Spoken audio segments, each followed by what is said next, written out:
India is on the move, a nation accelerating towards global economic dominance. With a dynamic mix of innovation, resilience and ambition, the Indian economy is rewriting the playbook, capturing global attention as it races toward a brighter future. And this pivotal moment was brought into sharp focus at the recently concluded 10th edition of the Times Network India Economic Conclave held in New Delhi. For a decade, the India Economic Conclave has been the torchbearer of the nation's economic narrative, tackling the most pressing issues and driving conversations that shape policy and progress.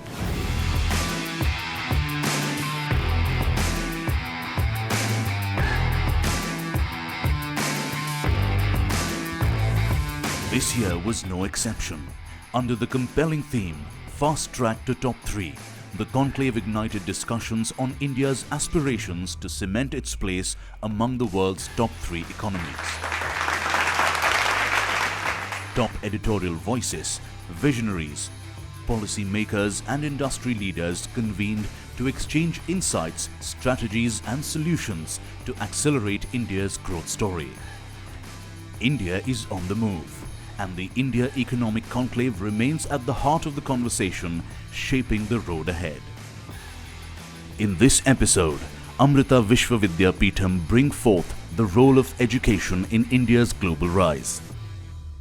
It feels great to be here, be part of this forum, India Economic Conclave, where the leaders from different status deliberate and strategize on how to fast forward, how to fast track India's growth, how to make her a world-leading economy to be among the top 3.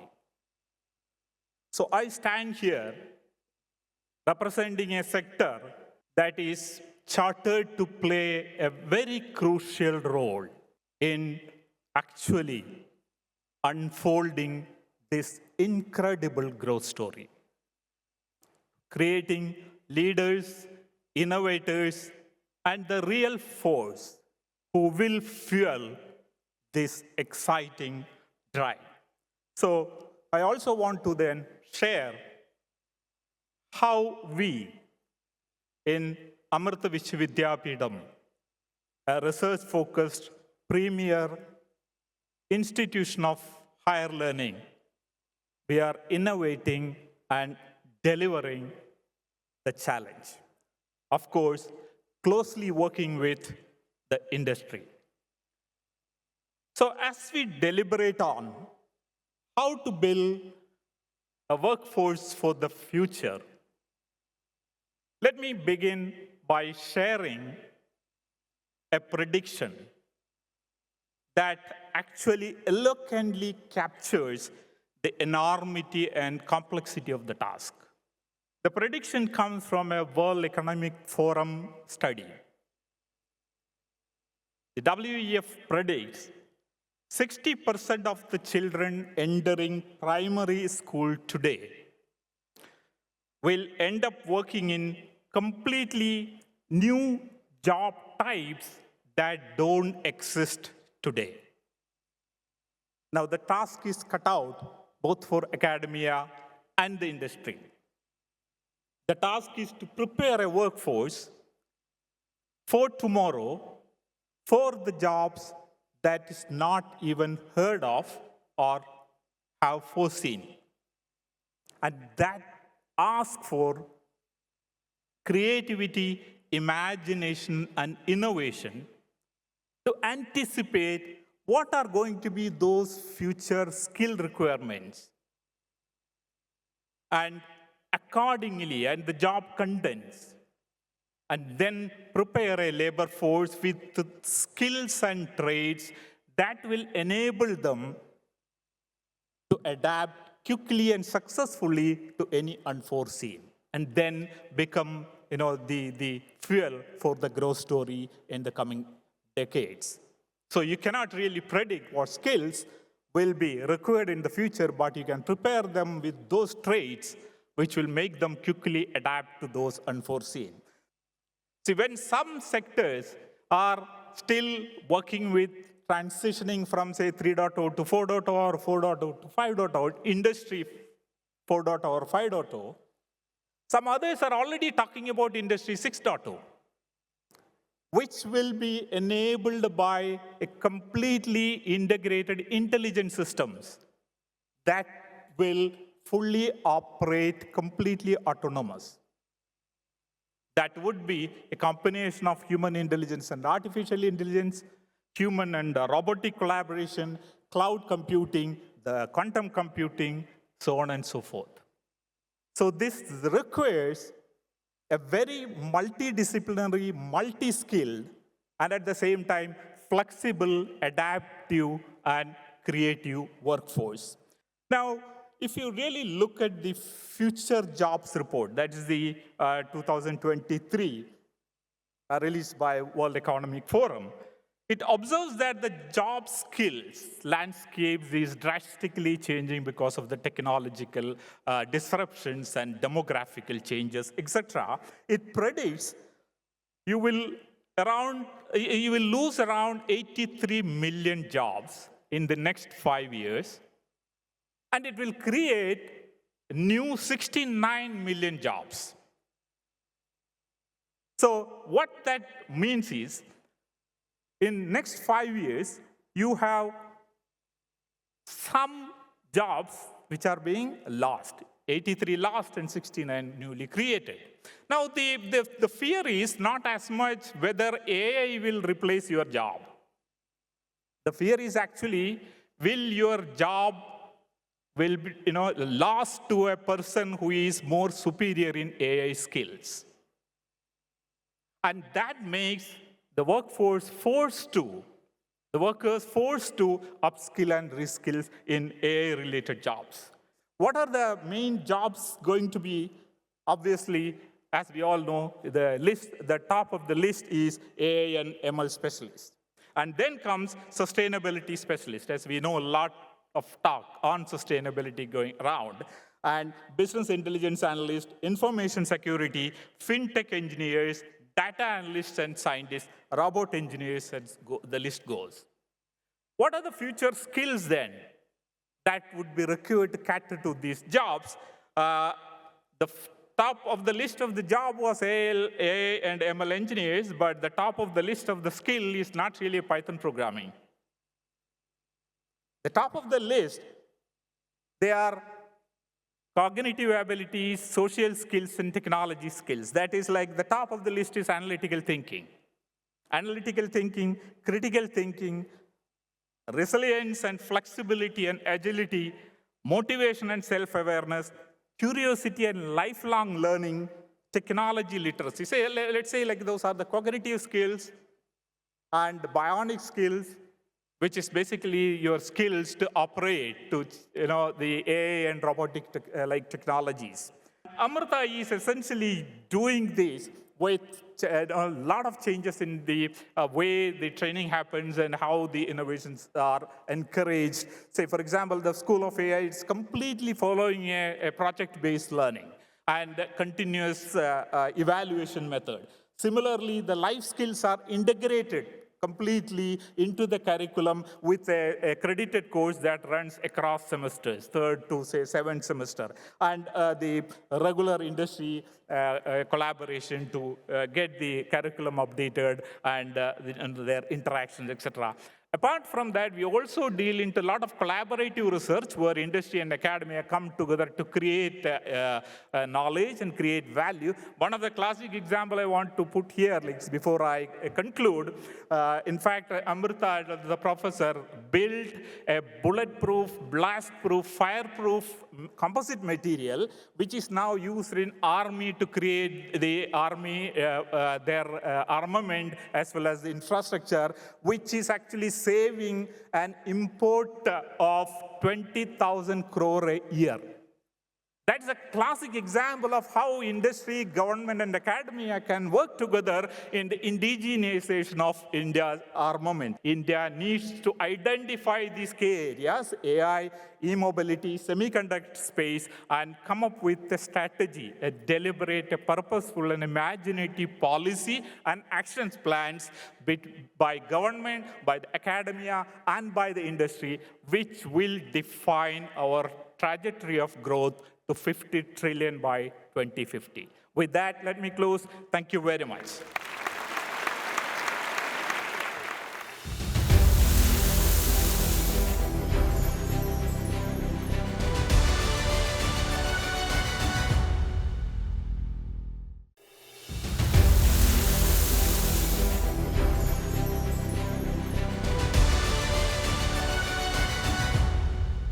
Bipin Nair, I think 2 points that were raised earlier were that one, we need a future-ready workforce, and in doing that, the role of universities becomes very, very important. So I want to ask you first, where are we right now in terms of reforms in the education sector? Because it is very important. The students, the children in the universities today are going to be decision makers, policy makers, nation builders of the future. So are we on the right track as far as reforms in the education space are concerned? Thank you, and it's a real pleasure to be here, and I wanted to thank the Times Network for inviting me. As far as education and our youth are concerned, I guess I should first begin with the main criteria that we should imbibe, which is inculcating true values, which makes the difference between our education system and anywhere else in the world. So when I say true values, a sense of integrity, a sense of honesty, a sense of applicability, a sense of wanting to do the right things at the right time, and a sense of belonging to the country. The nation belongs to us, we belong to the nation. And that, all of that is very much part of what our Prime Minister Narendra Modi has said, Make in India and Atmanirbhar Bharat. And that is the kind of approach that we have to take, where we train, we educate, we bring in that culture that will hold our youth in the best as going forward.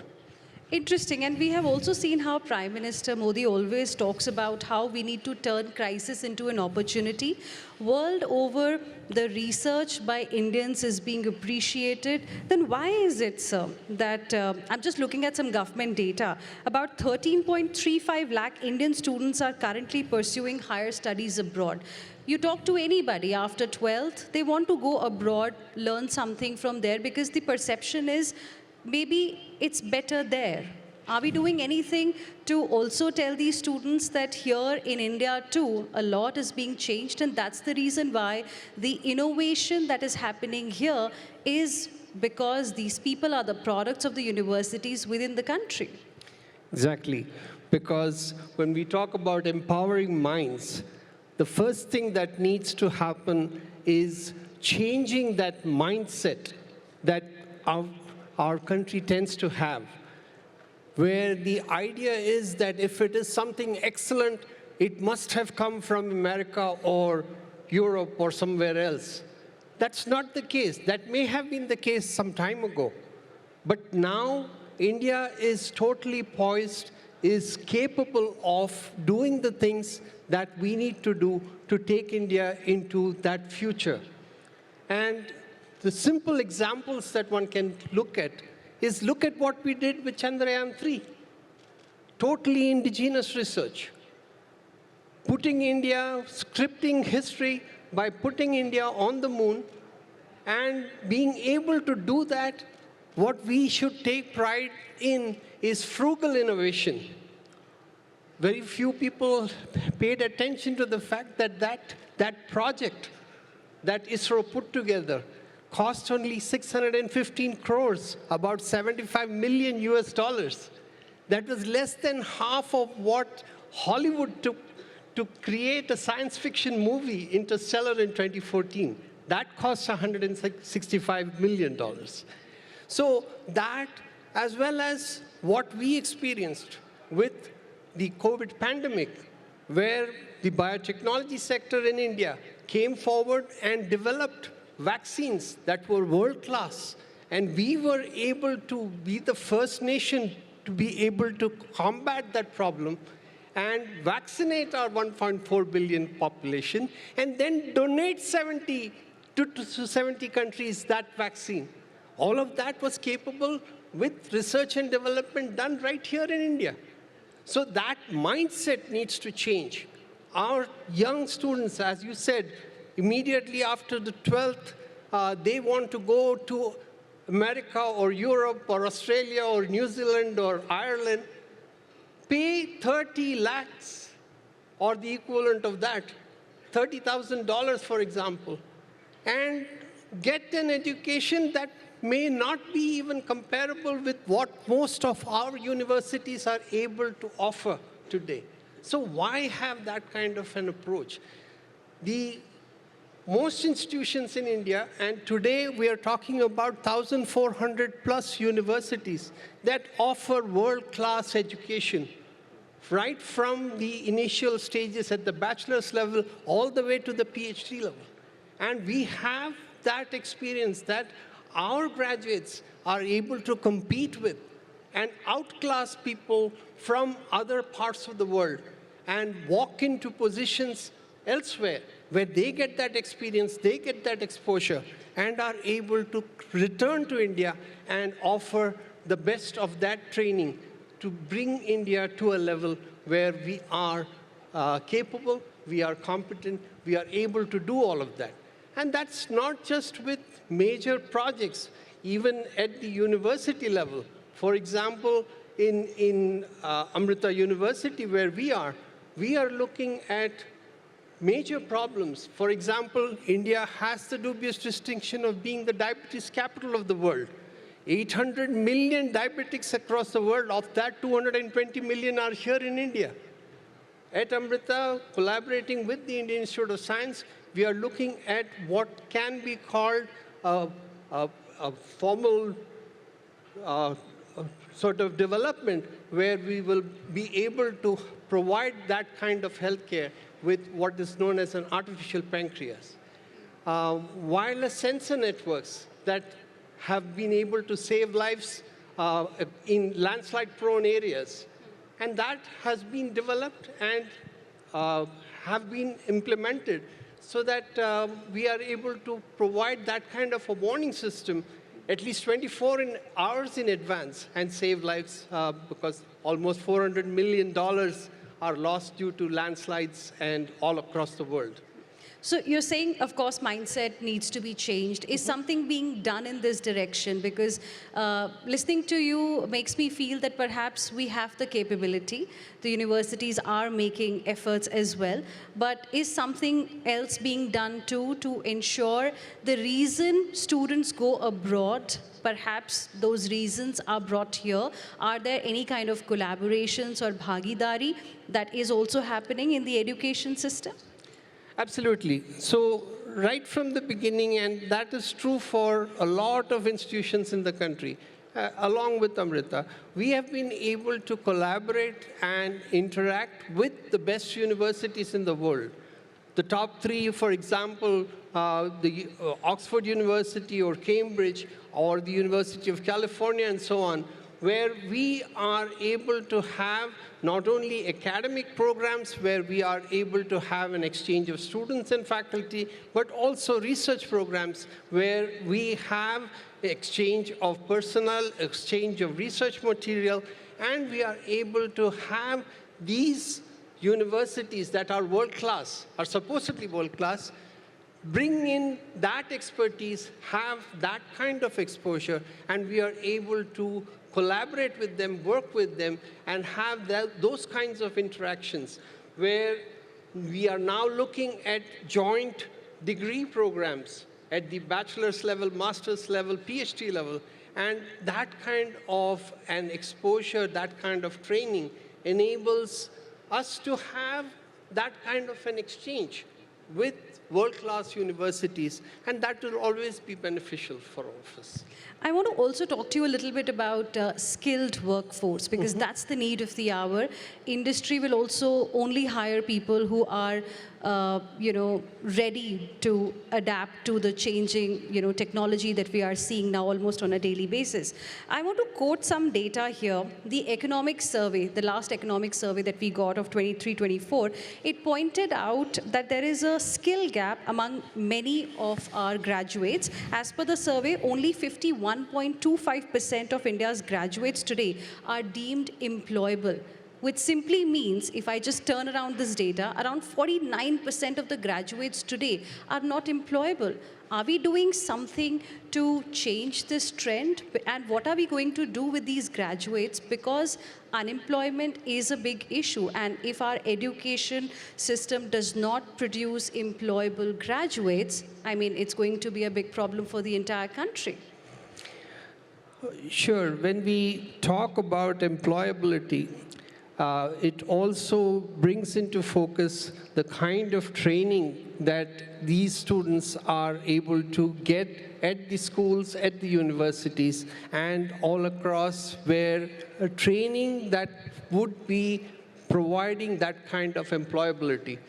And to that extent, the government has put in a lot of different programs, different plans, where there is support offered not only at the educational level. For example, the Department of Biotechnology, which I'm very familiar with, of the Government of India, has now implemented what they call a DBT Skill Vigyan program, right, where there is, there have been at least about 21 states which have been identified to bring in institutions from those states. And the Department of Biotechnology of the Government of India provides funding so that there can be upskilling of the faculty who are involved in higher education, of upskilling or training of technicians who can be industry ready, and also of students who have probably not got that kind of exposure in the colleges and institutions where they are. So that and several other such programs, with the idea that we need to be focused on this kind of an approach. And then we talk about artificial intelligence, right, and the implementation of those skills. That is also happening. And right here at Amrita, where in our hospital, we have now in our pediatric cardiology department, right, for example, holograms that are created using artificial intelligence, where a doctor is able to walk through a patient's heart before doing the surgery the next day. So innovation clearly is something that's happening, and skill development is what you're also focusing on. Thank you very much, for speaking with us. Of course, education sector is very, very important for India's economic growth, and thank you for giving us those insights. Thank you for the opportunity.